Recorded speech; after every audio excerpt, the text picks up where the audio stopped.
नमस्ते, तपाईहरु सामु फेरि पनि उपस्थित भइसके म विकास गुरुङ। तपाईहरुलाई स्वागत छ मेरो युट्युब च्यानल सामान्य कुरामा।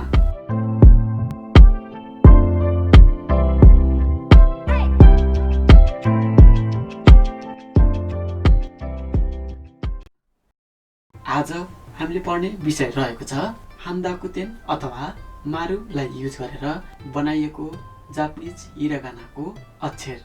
यो भन्दा पहिले पनि तपाईहरुलाई दाकुतेन अथवा तेनतेन पढाउने बेलामा अलिकति हान्दाकुतेन अथवा मारुको परिचय पनि दिएको थिए। हान्दाकुतेन भनेको जापानिज अक्षरको दाहिने भागको माथिपट्टि गोलो आकारको अक्षर थप गरिएको हुन्छ भने त्यसलाई भनिन्छ हान्दाकुतेन अथवा मारु। अब हामीहरूले सुरु गर्नेछौँ हान्दाकुतेन अथवा मारुलाई युज गरेर बनाइएको पा पी पु पे पो लाई जापानिज टोनमा कसरी उच्चारण गर्छ र टाइपिङ अक्षरलाई कसरी लेख्छ भन्ने बारेमा।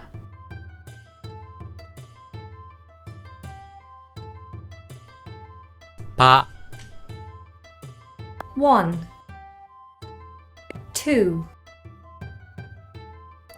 3 4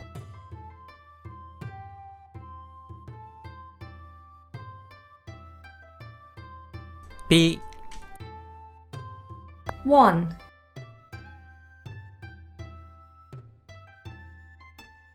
2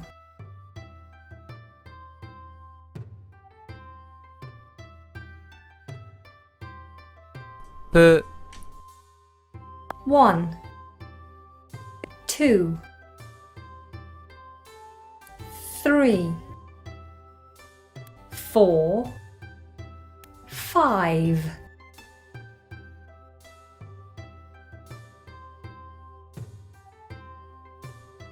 pe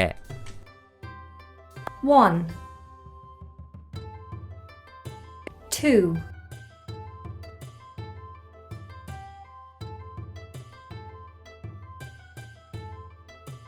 po 1 2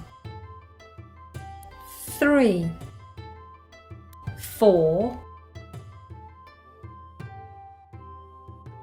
5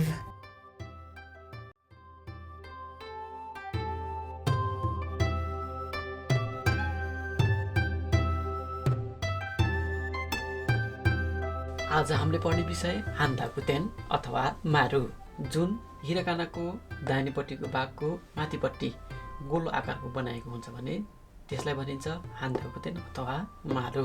हान्दाकुतेन अथवा मारुलाई युज गर्ने जापानिज अक्षर भनेको यी 5 वटा मात्र भएकोले यसलाई चाहिँ तपाईहरुले सम्झिन जरुरी छ।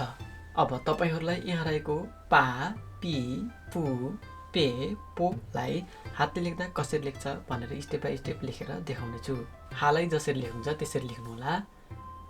1 2 3 4 यसरी 4 वटा स्टेपमा सकिने गर्दछ। तपाईहरुलाई स्टेप लेखेर देखाउँछु। 1 स्टेप 2 स्टेप 3 स्टेप। यसको पनि लेख्ने स्टेप हुने गर्दछ। क्लकवाइज घुमाउनु होला। यसरी लिएर यसरी घुमाइदिनु होला। 4 स्टेप राम्रोसँग हेर्नु होला। 1 2 3 4 यसरी पा बन्ने गर्दछ। अब तपाईहरुलाई हिलाई मारु पी लेखेर देखाउने छु। 1 2 2 यसरी 2 स्टेपमा सकिने गर्दछ। अब तपाईहरुलाई स्टेप लेखेर देखाउने छु। 1 यो चाहिँ क्लकवाइज घुमाइदिनु होला। 2 स्टेप 2। अब त्यसैगरी फुलाई मारु पु लेखेर देखाउने छु। 1 2 3 4 5 क्लकवाइज।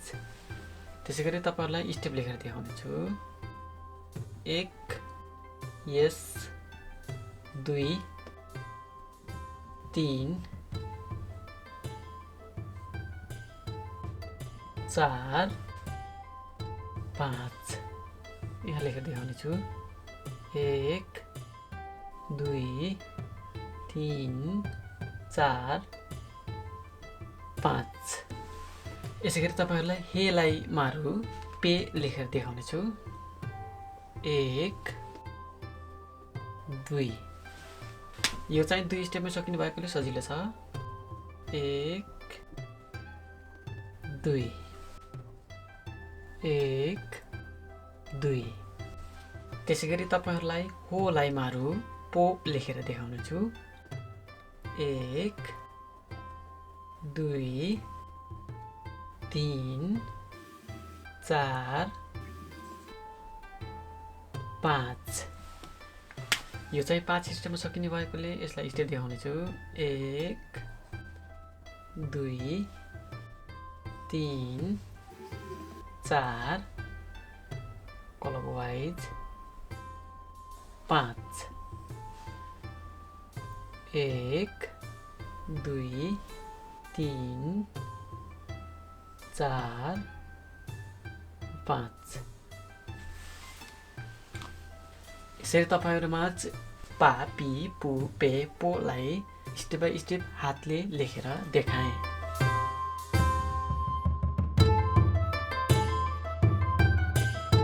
अब तपाईहरुमाझ यहाँ रहेको पा पी पु पे पोबाट आउने एक एकवटा शब्दको अर्थ लेखेर देखाउने छु सर्वप्रथम यसलाई भन्छ पा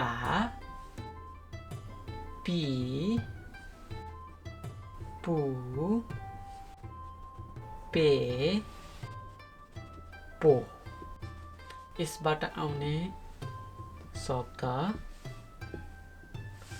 पाबाट पान्दा पान्दा भनेको panda P A N D A panda त्यसै गरी हिलाई मारु पी बाट आउने शब्द पी आ नो पियानो भनेको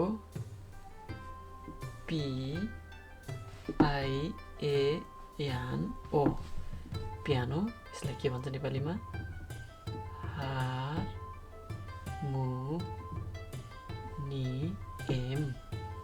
त्यसै गरी फुलाई मारु पुबाट आउने शब्द पुरु पुरु भनेको S W I M I N G swimming P O O L पौडी खेल्ने स्विमिङ पुल अब हेलाई मारु पेबाट आउने शब्द पेन पेन भनेको जस्ताको तस्तै PEN पेन अब त्यसै गरी होलाई मारु दिएर पोबाट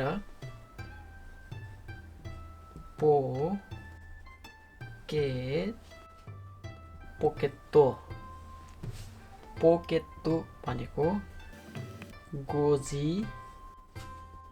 खल्ती POCKET पकेट एकपटक तपाईहरुलाई पढेर देखाउने छु हालाई मारु पाबाट पान्दा पान्दा भनेको पान्डा PANDA पान्डा त्यसै गरी हिलाई मारु पीबाट आउने शब्द पियानो पियानो भनेको जस्ताको जस्तै पियानो हार्मोनियम जस्तै फुलाई मारु दिएर पुबाट पुरु पुरु भनेको स्विमिङ पुल त्यसै गरी हेलाई मारु दिएर पेबाट पेन पेन पनि जस्ताको जस्तै पेन हामीले लेख्ने पेन त्यसै गरी होलाई मारु दिएर पोबाट पोकेत्तो मिन्स गोजी खल्ती पकेट त्यसै गरी हामीहरूले हान्दाकुतेन अथवा मारुलाई युज गरेर बनेको जापानिज हिरागानाको अक्षरको बारेमा पढ्यौं अब आजको लागि जापानिज भाषा क्लास यति नै। अर्को पटक फेरि नयाँ विषय लिएर आउनेछु। अहिलेको लागि बिदा चाहन्छु। हवस् त, जय नेपाल।